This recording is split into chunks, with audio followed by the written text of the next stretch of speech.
City Ravi ಅವರ statement ಅನ್ನು ಗಮನಿಸಿದ್ವಿ. ಇದೇ ವಿಚಾರಕ್ಕೆ ಸಂಬಂಧಪಟ್ಟಂತೆ ಮಾಜಿ ಸಿಎಂ ಬಸವರಾಜ ಬೊಮ್ಮಾಯಿ ಮಾತನಾಡಿದ್ದಾರೆ. ಕಾನೂನು ತನ್ನದೇ ಆದಂತಹ ಪ್ರಕ್ರಿಯೆಯನ್ನು ನಡೆಸಲಿದೆ.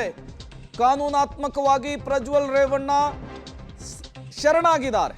ಪ್ರಜ್ವಲ್ ಪ್ರಕರಣದಲ್ಲಿ ನಿಷ್ಪಕ್ಷಪಾತವಾದಂತಹ ತನಿಖೆಯನ್ನು ಮಾಡಬೇಕು ಅಂತ ಹೇಳಿ ಮಾಜಿ ಸಿಎಂ ಬಸವರಾಜ ಬೊಮ್ಮಾಯಿ ಅವರು ಆಗ್ರಹಿಸಿದ್ದಾರೆ. ಕಾನೂನಾತ್ಮಕವಾಗಿ ಅವನು ಶರಣಾಗಿದ್ದಾನೆ. ತನಿಖೆಯನ್ನು SIT ಅವರು ಕಟ್ಟುಬದ್ಧಾಗಿ ತನಿಖೆಯನ್ನು ಮಾಡಬೇಕಂತ ನಮ್ಮ ಇಡೀ ಕರ್ನಾಟಕದ ಜನರ ಇಚ್ಛೆ ಮತ್ತು ಆ ಸಂತ್ರಸ್ತರಿಗೆ ನ್ಯಾಯ ಸಿಗಬೇಕನ್ನುವಂಥದ್ದು ನಮ್ಮೆಲ್ಲರ ಆಸೆ. ಈ ಪ್ರಕರಣ ರಾಜಕೀಯ ಪ್ರೇರಿತ ಅನ್ನುವ ಒಂದು ಇದನ್ನು ಆರೋಪವನ್ನು ಜನತಾದಳ ಇದು ನೋಡಿ ಯಾವ ರೀತಿ ಇದು ಪ್ರಚಲಿತ ಬಂತು, ಪ್ರಚಾರ ಆಯಿತು, ಆ ಪೆನ್ ಡ್ರೈವ್ ಯಾರ ಹತ್ರ ಇತ್ತು, ಅವ್ರೇನು ಮಾತಾಡಿದರು, ಅವ್ರಿಗೆ ಯಾಕೆ ಅರೆಸ್ಟ್ ಆಯಿತು, ಎಲ್ಲ ಹಲವಾರು ಆಯಾಮಗಳಿದು ಪಡ್ಕೊಂಡಿದೆ. ಹೀಗಾಗಿ ಖಂಡಿತವಾಗೂ ಇದರಲ್ಲಿ ರಾಜಕಾರಣವು ಕೂಡ ಬೆರ್ತಿದೆ. ಇದರಲ್ಲಿ ಎರಡು ಭಾಗ ಇದೆ.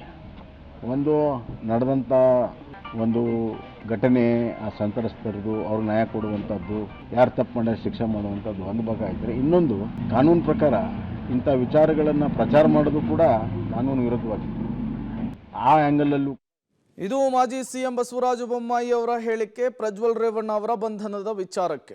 ಎಲ್ಲರೂ ಕೂಡ ಹೇಳ್ತಾ ಇರೋದು ಅದನ್ನೇ. ತಪ್ಪು ಮಾಡಿದವನು ಶಿಕ್ಷೆಯನ್ನ ಅನುಭವಿಸಲೇಬೇಕು, ಉಪ್ಪು ತಿಂದವನು ನೀರು ಕುಡಿಯಲೇಬೇಕು. ಈ ಪ್ರಕರಣಕ್ಕೆ ಸಂಬಂಧಪಟ್ಟಂತೆ ತನಿಖೆ ಆಗ್ತಾ ಇದೆ. ನ್ಯಾಯಾಲಯದಲ್ಲಿ ಸರಿ ತಪ್ಪುಗಳ ಚರ್ಚೆ ಆಗುತ್ತೆ. ಕೊನೆಗೆ ತಪ್ಪು ಮಾಡಿದರೆ ಶಿಕ್ಷೆ ಆಗಲಿ ಅಂಥೇಳಿ ಆಗ್ರಹಿಸ್ತಾ ಇದ್ದಾರೆ.